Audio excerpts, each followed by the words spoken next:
Welcome back to Big Mouth and fancy seeing you here. And yes, let's talk about Aquaman. Let me read out something James Wan said on Twitter earlier, about 5 hours ago actually. It has come to my attention that some folks are getting harassed by some fans for not liking Aquaman. Please don't do that. Not the kind of support I want. Be respectful, vice versa. It's okay not to like my film, but there's no need to attack me personally or tag me on hates. Peace. And that's what he says. Do you know what? He's right. Look, he's absolutely right. You shouldn't attack people over a movie. You shouldn't attack people over anything in life. But it happens. And I don't remember anyone defending us, the Batman v Superman fans, when we were talking about our love for the film on social media. We were attacked via our timelines and our inbox messengers. So I find that kind of ironic. But James is absolutely right. The problem is with these kind of big speeches by verified accounts, and James is the director of this film. Of course, he's going to talk out about this. He's a very passionate guy. Look, James Wan is a great guy. He's a talented guy. He's made a great movie. He's a great lad, and he's great with the fans as well. And of course, he doesn't want to be tagged in these hate things, and I get it. But it's futile. It's literally futile. All you do when you post something like this, you're just going to get more hate. You're just going to encourage it even more. Now, I know James doesn't realise he's going to do that. But I think this is the problem. Verified people just don't live in the world that we live in and don't get how it works. They think a big speech by a verified account is going to change the world. Ultimately, James, unfortunately, I wish it was that easy. But also, I'll go back to say I wish there was someone like you to defend us Batman v Superman fans from the bullying and the attacks that we were getting, because it was ferocious. So I won't worry too much about people being attacked for not liking Aquaman, because first of all, who doesn't like Aquaman? The critics? You're defending the critics, James? Really? Is that what you're doing? No, no, no, no, no. They're the biggest bullies of all. Anyway, love James Wan. No negativity from me, but I just thought I'd read that out to you. So, do you remember when I said in a couple of videos ago that Aquaman would clear 700 million by today? It's cleared 850 million now. It's, wow. Is it 850 million? I keep on getting this wrong. Or is it 750? I can't remember. It's either 750 or 850, but it's massive. It's going at such a pace I can't keep up with it. But of course, it's pretty much beating every single DCEU movie. But what it's actually doing as well is beating a hell of a lot of MCU movies, like not the Avengers movies, of course, because it's not a team-up film. But you look at a lot of the solo outings for the MCU. Aquaman is actually beating the early Marvel solo movies. It'll be interesting how quickly it gets to 1 billion, because it is going to get to 1 billion, and there's nothing that can stop that now. It is a runaway train. This is an unprecedented success for the DCEU, Warner Brothers, right?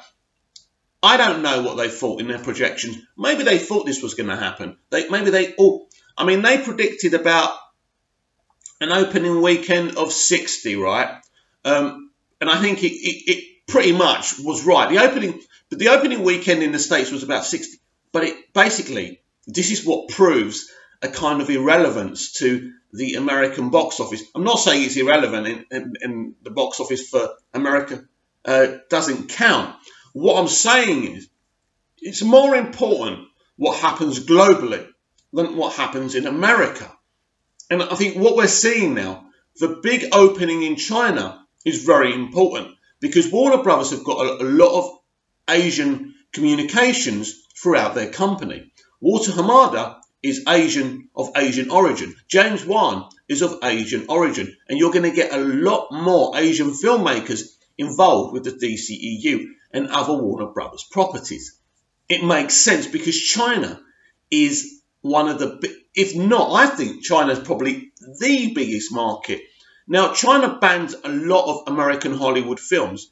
So I think that Warner Brothers will be careful to try and fill out that criteria, because what's happened with Aquaman has become this successful through what happened at China. And the rest of it has been a knock-on effect. You see, Mary Poppins Returns and the Bumblebee will never have an opening like that in China. China is a country that's, I suppose, very different in its mindset to the world. Aquaman is an alpha male character played by an alpha male actor. We've discussed this, and this is why it really, really does work. I think that, you know, a lot of people in the media keep on telling us that it's all about female-led movies of the future, and alpha male movies are finished. Your Bruce Willis, your Arnold Schwarzenegger, Sylvester Stallone, things of the past. But Jason Momoa has proved that's not the case. People like Jason Momoa, who are not certainly the greatest actors in the world, but have such a screen presence and people love watching because of their personality.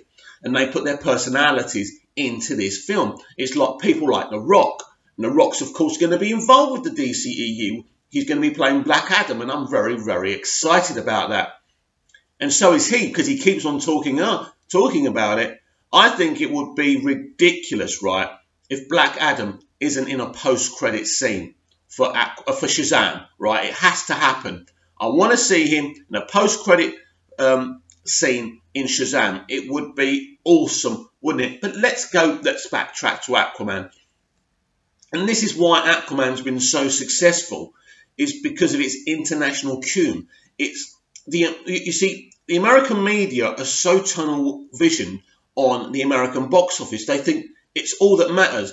I remember having an argument with a few kind of verifieds about how they always focus on the American box office, and they say, well, America's like the size of half the world, or whatever they say.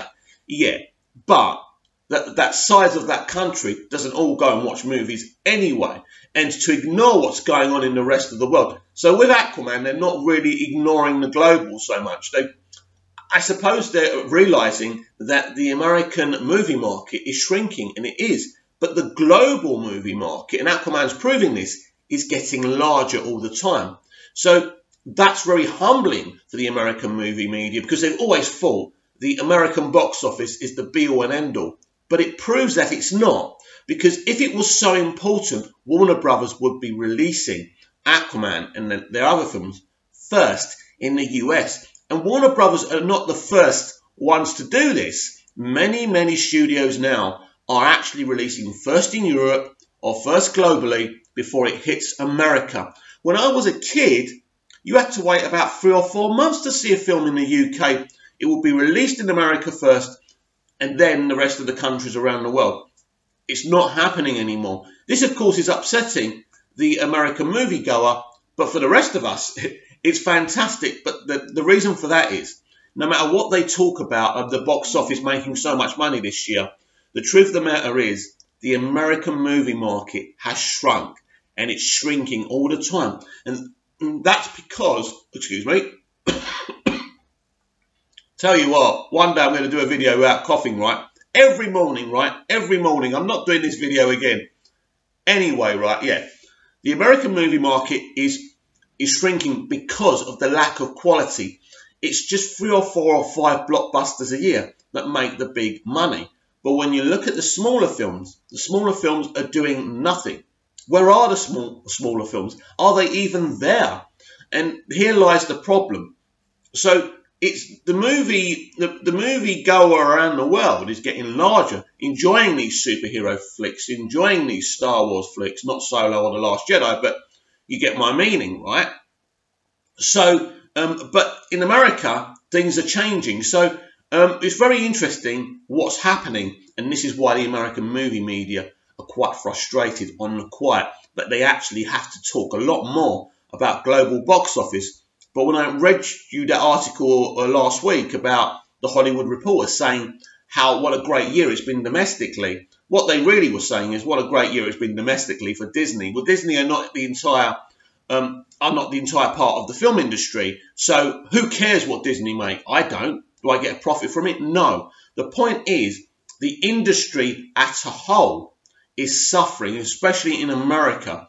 But by plugging this competition between Warner Brothers and Disney, it looks like everything in the garden is rosy. But absolutely, domestically, everything in Hollywood is far from rosy. It's because they've all gone insane because of Trump. And they're making films not to make money, but to make political points. And when you do that, your whole industry will suffer, and it is. But for a DC fan, this is fantastic. You know, we're seeing this box office for Aquaman come in at an alarming rate. And I don't mean alarming as a negative, I mean positive. Because if you're not Warner Brothers and you're not a DC or a DCEU fan, you won't be happy about this, because this is just the beginning. This is just the beginning, everyone. You know, I think Shazam will hit big as well. And I'm very interested to see, because this is a perfect film. It's going to be around Easter time. It's going to be a very light, family-friendly film. But it's still going to be classic DCEU. We're going to see a lot of DCEU Easter eggs. So it really is, you know, exciting times. And Aquaman and James Wan have changed everything.